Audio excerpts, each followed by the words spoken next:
No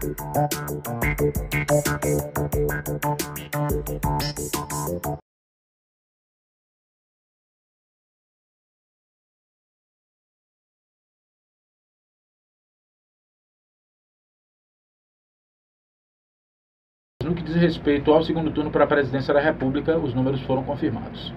Para a presidência e para todas as outras eleições que estavam em disputa. Só teve uma exceção, uma eleição mais ou menos apertada, relativamente apertada no Rio Grande do Sul, quando o candidato vencedor era apontado como vencedor com uma vantagem bem maior.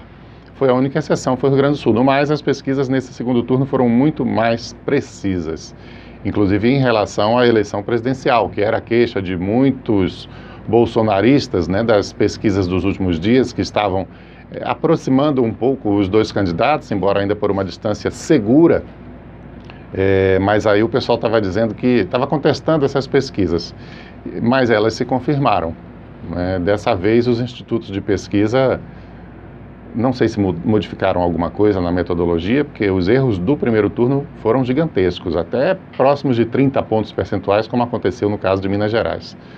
Mas dessa vez não, dessa vez, em matéria de institutos de pesquisa, os acertos predominaram. E o que esperar do futuro governo Jair Bolsonaro? Bem, todo mundo fala, em toda eleição tem essa conversa de agora é hora de unir, de conciliar, etc. E normalmente os candidatos fazem isso já até na reta final, quando tem uma segurança da eleição e assim que vencem de fato o pleito. Não é o caso do Jair Bolsonaro, né, que continuou nesse discurso de confrontação. Eu imagino que não dá para governar um país assim, né, porque mais da metade da população não vota no candidato vencedor, seja ele quem for, não é o Jair Bolsonaro. Se fosse o Haddad, idem. As eleições passadas, idem. Porque se você somar os votos do adversário, aqueles que não foram votar, aqueles que se abstiveram, ou que votaram nulo ou branco. Exato. Então, isso sempre ocorre em todas as eleições, né? O eleitor, o vencedor, ele tem o direito legal de colocar em prática o plano que ele apresentou à população, porque ele é o vencedor nas urnas. Mas ele não tem automaticamente, por ter sido o vencedor, o apoio da maioria da população.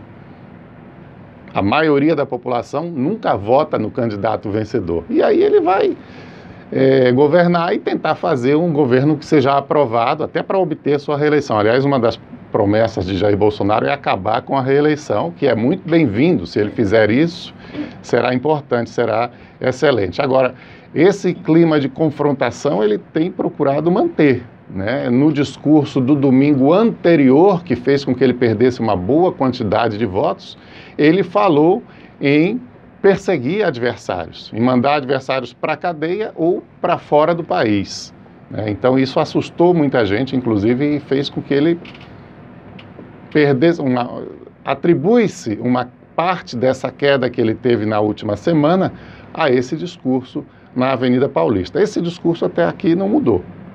Inclusive parece que é incorporado por mais gente, né, dentro do governo. Ontem o Paulo Guedes, respondendo a uma repórter argentina, foi super grosseiro com ela, dizendo que o Mercosul não é prioridade. O que é legítimo e muitos dirão correto, talvez eu ache correto também, o Mercosul não ser prioridade para o governo. O problema é a forma arrogante como ele falou, dizendo, é isso que você quer ouvir? É isso? Você está vendo que aqui o estilo é o mesmo, né? Ou seja, a gente fala a verdade. Então, é difícil imaginar como alguém vai governar um país num clima de guerra o tempo inteiro, a não ser que essa seja a estratégia mesmo, para empurrar a goela abaixo de quem se opor, né? Aí eu não estou falando mais de população, estou falando de Congresso, porque lá no Congresso ele vai ter que negociar com os demais, né?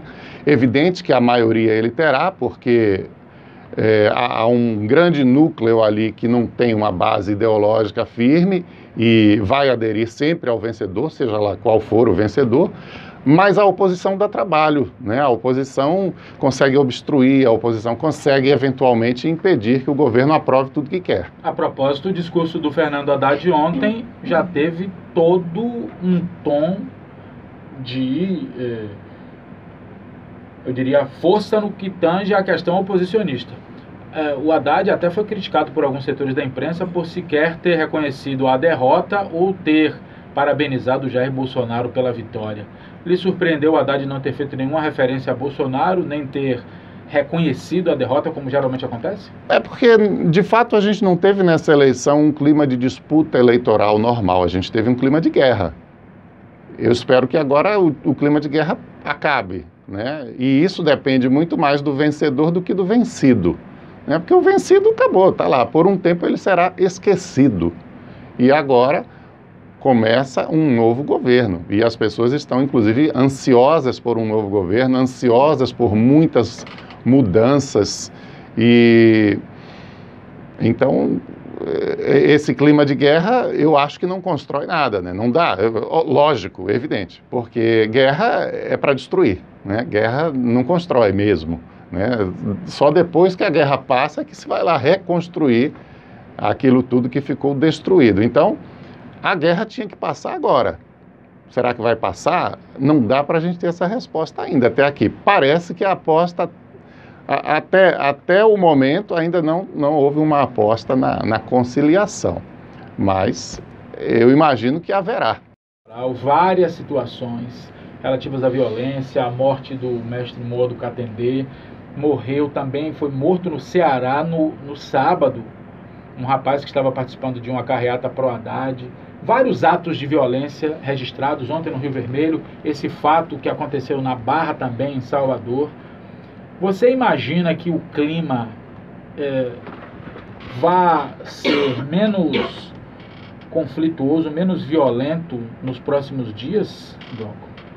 No que diz respeito aos apoiadores, aqueles que tiveram atitudes dessa espécie, inclusive tirando a vida de outros.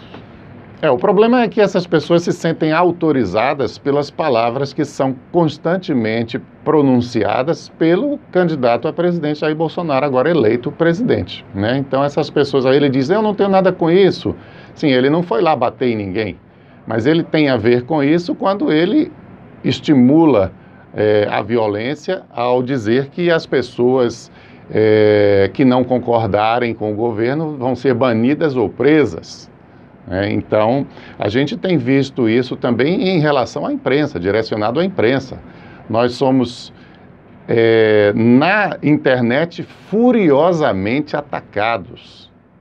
Inclusive, não é preciso ser opositor, não. Basta a pessoa dizer uma vírgula contrária ao bolsonarismo e a pessoa já vira imediatamente um alvo. Se chegou ao ridículo de colocar Francis Fukuyama, um intelectual liberal, como comunista, Marine Le Pen, da extrema-direita francesa, como comunista, porque ela rejeitou algumas falas de Bolsonaro e disse, não, aí é demais para mim.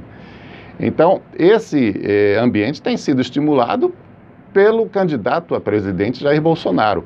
Agora, se ele não for reprimido pelo presidente Jair Bolsonaro, aí nós vamos ter, sim, esse conflito permanente no país. Isso aí não tem dúvida. Porque quem é que reprime a violência? É o governo. Se o governo fizer vista grossa e disser, eu não tenho nada a ver com isso, novamente as pessoas vão se sentir autorizadas a estar por aí caçando os adversários. E o adversário é qualquer um, né? Cismou com sua cara, já que não tem lei, qualquer um é adversário. Cismei com tua cara, você tem barba, então você é comunista. Você abraçou um amigo, então você é gay, porrada.